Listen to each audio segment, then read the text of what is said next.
Assalamualaikum warahmatullahi wabarakatuh. Perkenalkan, kami dari kelompok 1 K03 Perubahan Iklim akan menyampaikan hasil diskusi kami mengenai siklon tropis. Next.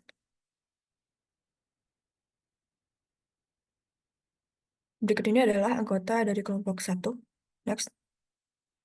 Apa itu siklon tropis? Siklon tropis adalah badai dengan kekuatan besar yang berasal dari perairan tropis yang hangat.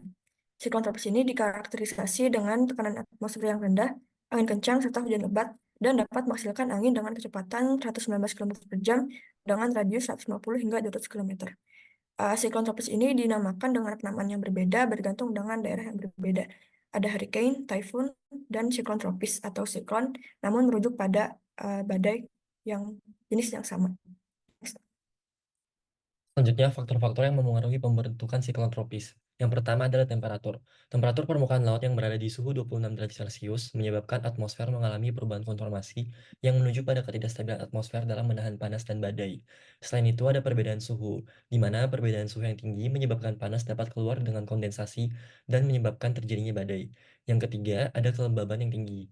Jadi, humiditas yang tinggi pada troposfer dapat menciptakan kondisi ideal yang menunjang pembentukan badai. Selain itu, perubahan kecepatan angin yang rendah menunjang badai dalam mengalami sirkulasi dengan lebih optimal.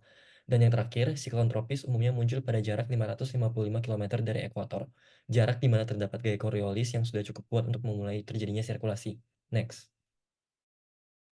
Terdapat hubungan antara siklon tropis dengan perubahan iklim.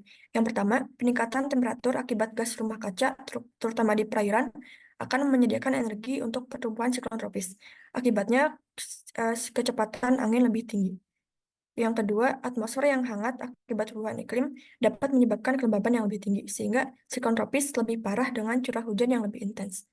Kemudian yang terakhir, ada peningkatan level air laut karena glacier dan lapisan es yang cair akan menyebabkan salah satu dampak yang disebabkan oleh siklon tropis, yaitu some surges, akan terjadi lebih parah. Next.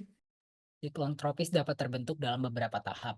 Yang pertama ada gangguan tropis atau tropical disturbance, di mana akan terbentuk sistem awan badai petir dengan isobar yang sedikit membengkok bersirkulasi searah jarum jam dengan kecepatan angin di bawah 20 knots karena adanya tekanan yang rendah. Kemudian berkembang menjadi depresi tropis atau tropical depression, di mana awan akan terus berkembang hingga isobar bersirkulasi tertutup dengan kecepatan permukaan angin 20-34 knots. Kemudian berkembang kembali menjadi badai tropis atau tropical storm dengan dua isobar tertutup dengan konveksi mengarah ke tengah badai dan turun hujan di daerah luarnya serta bergerak berlawanan arah dengan jarum jam, di mana kecepatan anginnya mencapai 35-64 knots. Terakhir, siklon tropis atau typhoon atau hurricane terbentuk dengan ditandai adanya mata dari siklon dengan 3 isobar tertutup dan kecepatan permukaan angin lebih dari 64 knots. Selanjutnya. Selanjutnya adalah karakteristik dari siklon tropis itu sendiri. Yang pertama adalah boundary layer inflow yang merupakan lapisan paling bawah dekat permukaan tempat aliran udara masuk. Yang kedua adalah bagian tengah dari siklon tropis. Semakin intens siklon tropisnya, maka akan terlihat semakin jelas. Bagian ini paling tenang dan memiliki area bebas udara tenggelam dan angin yang biasanya tidak melebihi 15 mile per hour. Ketika kecepatan angin maksimum melebihi 74 mile per hour, maka akan terbentuk mata atau eye. Cirrus Cloud merupakan bagian selanjutnya, yaitu awan tipe cirrus yang berada di sekitaran tepi siklon tropis. Karakteristik lainnya adalah yang pertama ada rain band, yaitu pita awan dan badai petir yang berbentuk melengkung serta menjauh dari eye wall dengan gerakan spiral. Dan yang terakhir adalah upper tropospheric outflow, yaitu tempat keluarnya aliran udara di bagian atas siklon tropis. Lalu dampak dari siklon tropis yang pertama storm surge. Storm surge adalah kenaikan permukaan air laut yang terjadi selama siklon tropis.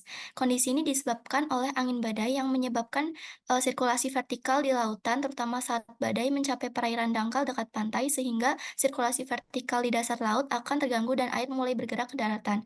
Amplitude dari storm surge di lokasi tertentu bergantung pada orientasi garis pantai dengan jalur badai, intensitas ukuran dan kecepatan badai, serta batimetri lokal. Contoh kasus yang pernah terjadi yaitu pada siklon tropis Kirili di atas Kepulauan Kai, Laut Banda pada 27 April 2009 yang menyebabkan hujan lebat dan storm surge setinggi 3 meter di wilayah ini. Lanjut. Dampak dari siklon tropis yang kedua adalah inland flooding, yaitu banjir yang terjadi di daerah daratan yang jauh dari garis pantai. Fenomena ini biasa disebabkan oleh hujan lebat yang berkepanjangan, sistem drainase yang buruk, meluapnya sungai atau danau, dan cuaca yang stagnan seperti saat terjadi siklon tropis. Cuaca yang stagnan ini adalah cuaca dengan tekanan atmosfer yang rendah yang tetap berada pada suatu lokasi untuk waktu yang lama, sehingga terjadi curah hujan yang terus-menerus selama berhari-hari atau bahkan berminggu-minggu di daerah tersebut. Contoh dari flooding ini adalah banjir di Port Arthur, Texas yang disebabkan oleh Hurricane Harvey pada tahun 2017. Nah, curah hujan yang tinggi mengakibatkan air hingga mencapai volume 20 triliun galon air sehingga menyebabkan lebih dari 80.000 rumah terendam hingga kedalaman 80 inci atau lebih. Selanjutnya adalah dampak berupa wind damage, di mana wind damage ini merupakan angin berkelanjutan yang terjadi di dekat pusat badai. Angin ini dapat mencapai kecepatan lebih dari 20 km per jam pada siklon paling intens yang menyebabkan kerusakan signifikan pada bangunan dan juga infrastruktur. Angin berkelanjutan dengan kecepatan 100 km per jam dapat memberikan tekanan sebesar 718 Pascal, sementara angin dengan kecepatan 200 km per jam dapat memberikan tekanan hampir 5 kali lipat lebih besar. Contohnya adalah Hurricane Andrew yang terjadi di tahun 1992 yang menyebabkan wind damage yang sangat parah di Florida Selatan, yang menyebabkan angin berkelanjutan mencapai kecepatan 165 meter per hour. Next. Selanjutnya ada death of hurricanes atau fenomena berakhirnya badai siklon tropis. Fenomena ini terjadi jika didorong oleh beberapa faktor. Yang pertama, interaksi dengan daratan, seperti pantai atau pegunungan, sehingga siklon tropis mengalami interferensi fisik dan mengganggu struktur dan sirkulasi badai sehingga terjadi penurunan kekuatan. Yang kedua, ada penurunan suhu permukaan laut dan pertemuan dengan udara dingin. Seperti yang kita ketahui, keberadaan udara hangat dan lembab menjadi salah satu faktor pembentuk energi hurricane, sehingga penurunan suhu dapat menurunkan energi yang dihasilkan. Kemudian ada pengaruh arus angin tingkat tinggi yang dapat mengarahkan badai ke daerah yang kurang mendukung untuk pertumbuhan. Kemudian ada intrusi udara kering yang dapat mengurangi pertumbuhan awan dan aktivitas hujan di sekitar pusat badai, dan ada Fujiwara efek dan interaksi dengan sistem cuaca lainnya, di mana Fujiwara efek adalah fenomena ketika dua siklon tropis saling berinteraksi dan saling melemahkan satu sama lain. Sekian presentasi dari kami. Berikut adalah referensi yang kami gunakan. Terima kasih.